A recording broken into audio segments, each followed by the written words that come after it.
Hi everyone, I hope you're all keeping well. I hope the fast is going well and you're filled with hope and expectation. I'm so excited.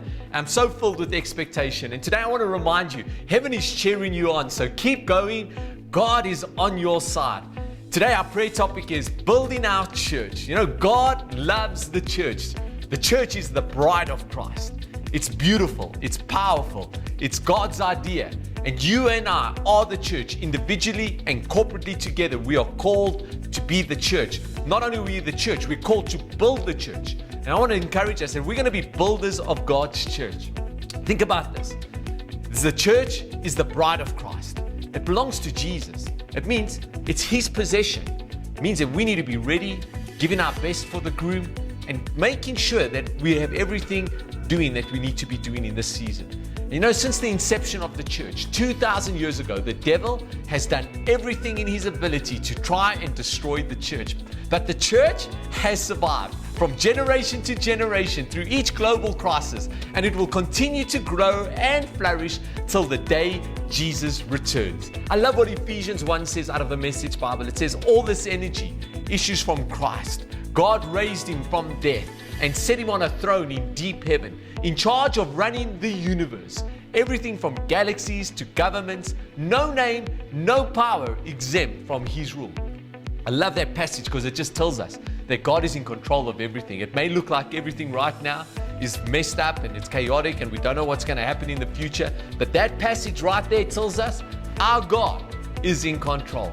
And it goes on and it says, not just for the time being, but forever. He's in charge of it all and has the final word of everything. Listen, at the center of this, Christ rules the church. The church, you see, is not peripheral to the world, but the world is peripheral to the church.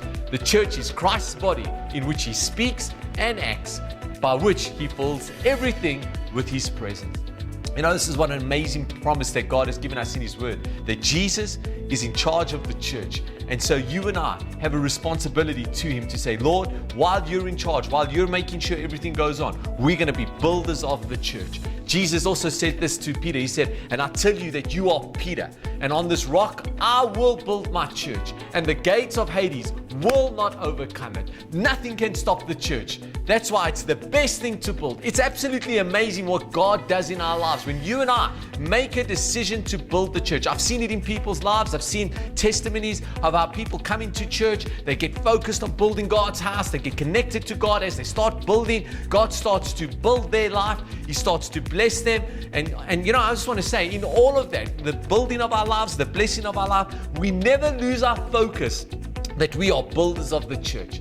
In this pandemic, it's the greatest opportunity to build the church. How do we build our church?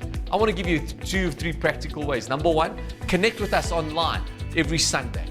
Simple, just make sure that you're going to be there. You're going to be building into the atmosphere. Number 2, participate in the service. Think about a marriage. If you just stay together but never give anything into the marriage or have conversation and connect with each other, it won't be long until your marriage would be unhealthy and unpleasant.